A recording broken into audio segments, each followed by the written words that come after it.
Honorable members, God is good all the time. And all the time, and I must follow that up by saying, the devil is a liar. And so we are back on stream with good audio and good video. At this time, we are at the point of communications by the speaker.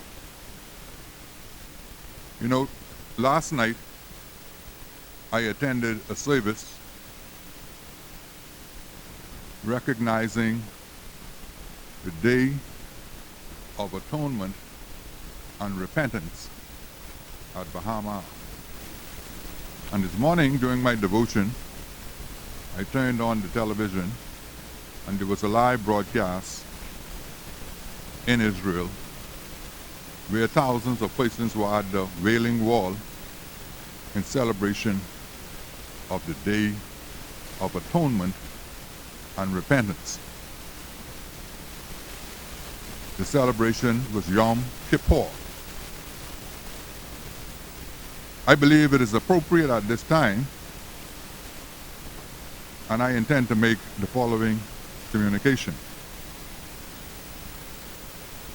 First of all, I trust that you had an enjoyable summer recess and have returned to this honorable house to continue the people's business in an open, transparent, and accountable manner. The Bahamian people deserve no less. Honorable members, as we were about to commence this year's summer recess, I had pledged to remain as impartial as is humanly possible, and I intend to keep that promise. This should be the fundamental mindset of every member of Parliament.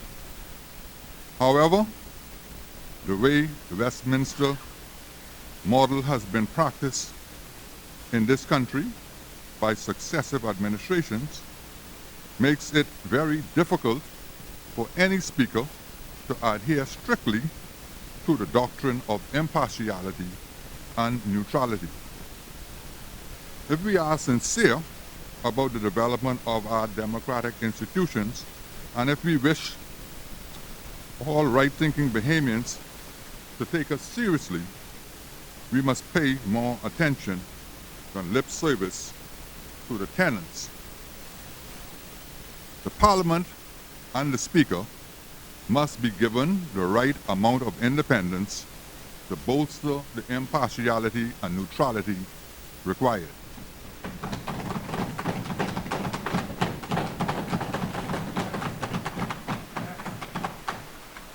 Let us stop pretending that the office of the Speaker is an independent one. It is not. And if we continue to drift further and further in the direction of unilateralism, it will not be long before the governance of the Commonwealth of the Bahamas become one ball of confusion.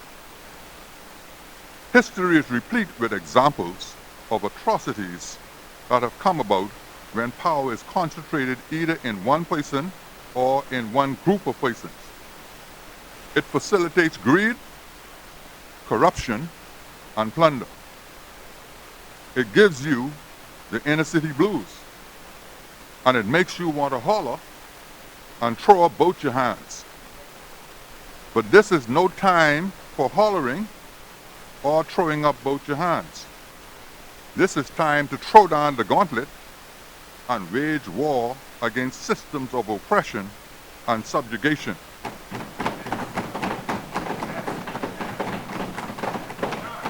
Absolute power and dictatorial control.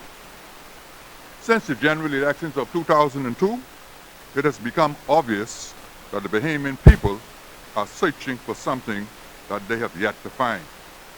It seems very obvious to me that the Bahamas is in transition towards democracy and people's power. The American Declaration of Independence states this: all experience has shown that mankind is disposed to suffer while evils are sufferable. than to right themselves by abolishing the forms which they are accustomed. But those who bear rule in one-sided system soon lose touch, and suffering ceases to be tolerable. The British philosopher Thomas Hobbes, one of the founders of the modern political philosophy, postulated the condition of man is a condition of war, of everyone against everyone. Hobbes is best known for his influential formulation of the social contract theory. He concluded that men are brutish beasts, and that without laws, rules, regulations, and procedures, man will encroach upon the territories of other men. It is precisely because of past experiences that certain principles of democracy evolve. We must study this history so as to avoid the tragic mistakes of the past. Over the past decades, dating back to the 80s, when this chair was occupied by the late Sir Clifford Darling, the Bahamas witnessed the most vile encroachment by the executive branch of government into the territory of the legislative branch of government.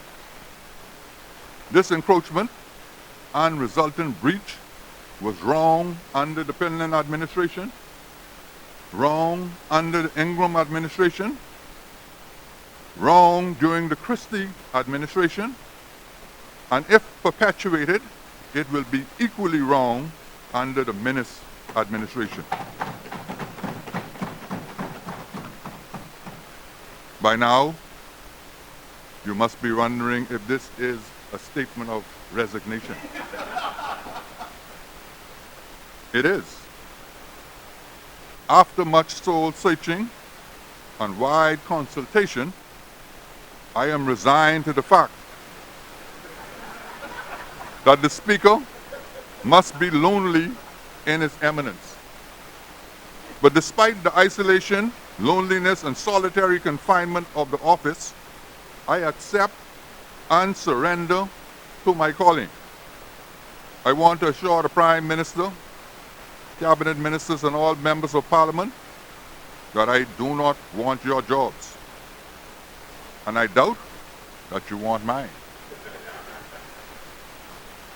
So this being the case, I give this notice and assurance that as long as I preside in this chair, I will endeavor to do my best to make sure that you do your jobs and only your jobs. I am the presiding officer, and I serve at your pleasure. I was elected by a unanimous vote when I entered this chair. Only a few months later, the official opposition withdrew that confidence in me. And now I move on a path where I risk the possibility of others removing their confidence in the Speaker. But as long as I'm Speaker, I will not endorse the current impotency of the Parliament. I will discharge my duties in the manner required of me by the Constitution and the established rules and practices of the Chamber and procedure of Westminster. Honorable members, I published an article in the Nassau Guardian on the 4th of October 1994. The article was captioned, "Totalitarianism Guised in Democracy." I commend this article to you, honorable members. And you will see that my views on this matter are as a result of many years of analysis, research, and reflection. I did not recently arrive at this stance. Today, as on every other day, I'm expressing my personal conviction. This shall be my contribution to the development of the democratic institutions in the country. And I take my conviction very seriously. Accordingly, the Parliament of the Commonwealth of the Bahamas is challenged this day to enact law establishing an independent statutory parliamentary service commission, one with specific administrative and budgetary control for the institution. In so doing, we can avoid the example that we just had here this morning. The Bahamas will join, in so doing, numerous member states of the Commonwealth Parliamentary Association, CPA, many of whom have already enacted this legislation. I believe in the unity of governance, but one must be able to see the necessity of plurality in the functions of government. Our Constitution clearly demarks three basic branches of power. This may surprise honorable members, but the Parliament is the first arm of government, and you can check that under Section 52, Article 52 of the Constitution. The executive and judicial branches, while equally important, are born out of this elected body of the Parliament. And this is as it should be. In this triune arrangement, the other two branches of power carry out their specific functions as Parliament carries out its functions, and are intended to bring about success and responsible governance. Westminster model is designed for success. I am reminded of a story in the Old Testament. Jetro gave some very interesting advice to his son-in-law Moses with respect to the separation and delegation of powers. I refer to it as the Jetro Principle. English law was based on biblical principles. The British had major success from Bible principles, and the people ought to read the Bible. After all, the preamble of our Constitution establishes our nation on these same spiritual principles. No one of these three branches of power should ever encroach on the domain of any of the other two branches. This is unacceptable in the modern Bahamas. It is time to move beyond this. The Commonwealth of the Bahamas deserves better. The funeral of the late Chief Justice Stephen Isaacs was a very sad occasion for me. However, there were moments when I felt a joy that almost made me completely forget that I was attending a funeral. I must commend both Prime Minister Dr. the Honorable Hubert A. Minnis and the Venerable Bishop Drexel Gomez for their wonderful speech and sermon made in eulogizing the late Chief Justice. The Prime Minister's speech was sound in its tenets. I'm sure, as a result, the Prime Minister will not object to my quoting from his speech, which contains some profound utterances on democracy.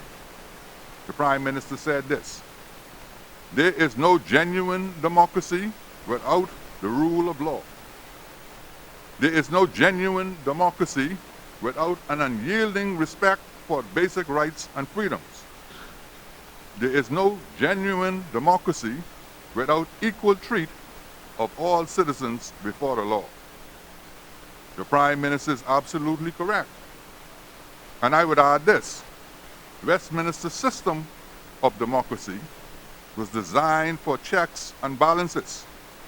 Each branch of power has its role to play in checking the other two branches.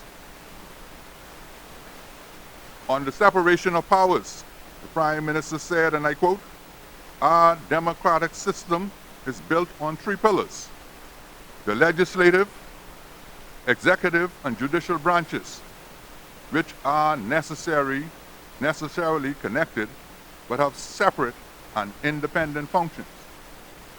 Each branch has a role in promoting and safeguarding the rule of law and the dignity of human person through adherence to the rights and freedoms of the individual.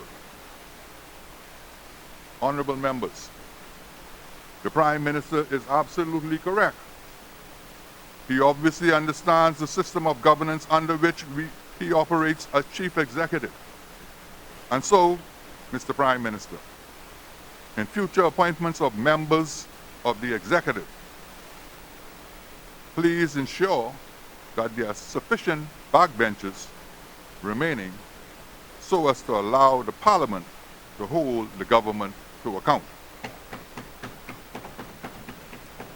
With the exception of the House Rules and Business Committee, no member of the Cabinet should serve on any of the various parliamentary committees, and the Cabinet should divest itself of parliamentary functions, administrative or otherwise. This will lend itself to greater efficiency and the equality of treatment of all members of the institution. It will also bring about greater transparency and accountability.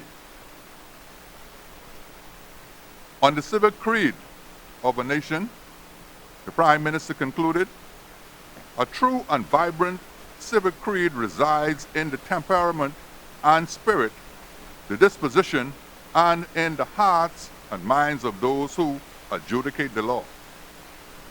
The occasion did not lend itself to an elaboration on this point, so the Prime Minister rightfully stopped where he did.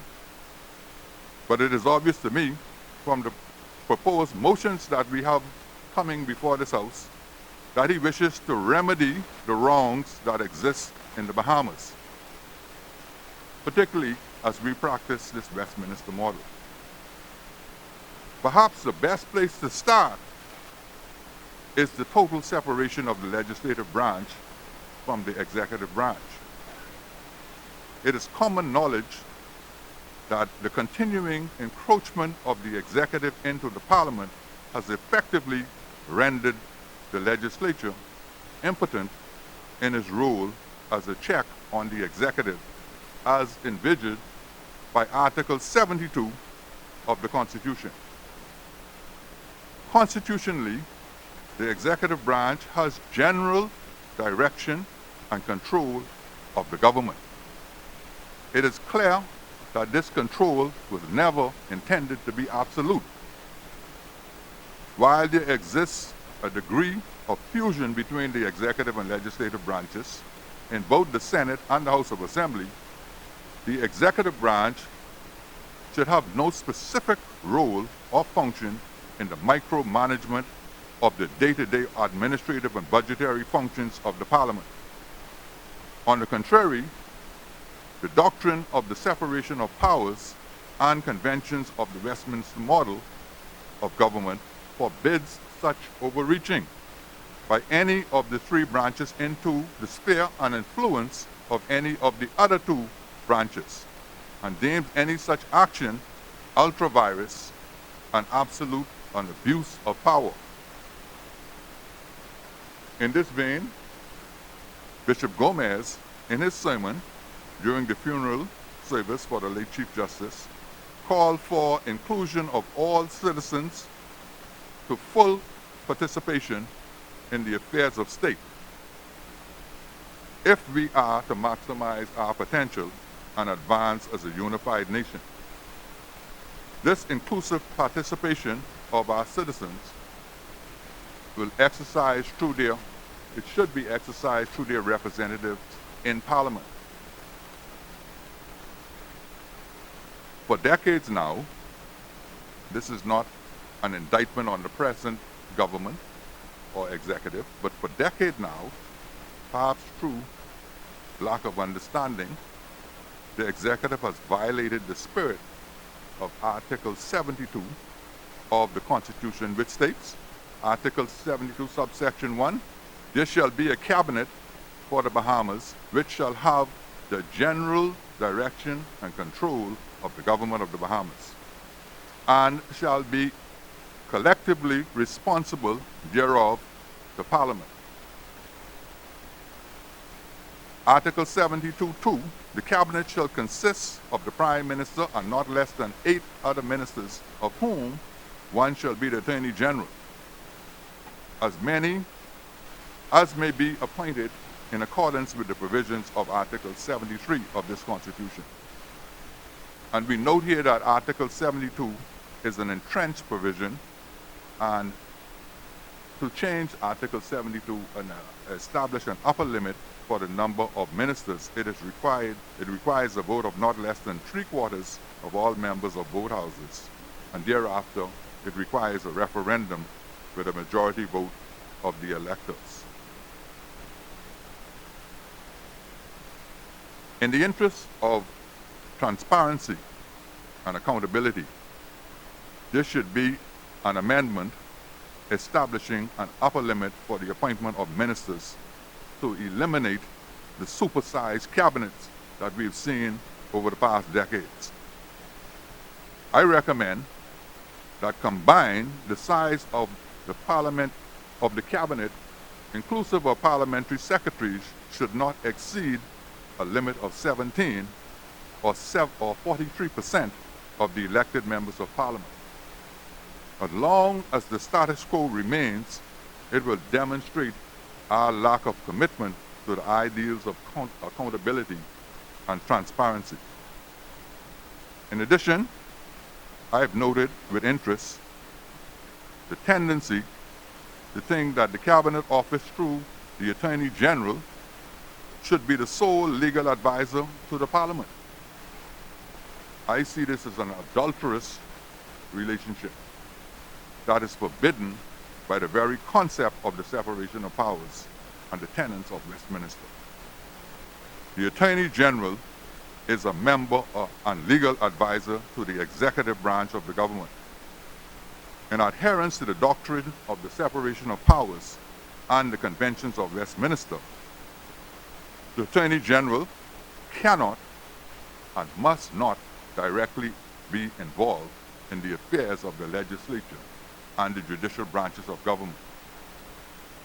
The British, confronted with this controversial overreaching tendency of Lord Chancellor Derry Irvine, remedied this problem in 2003 by removing the Lord Chancellor from office with a plan to abolish that office.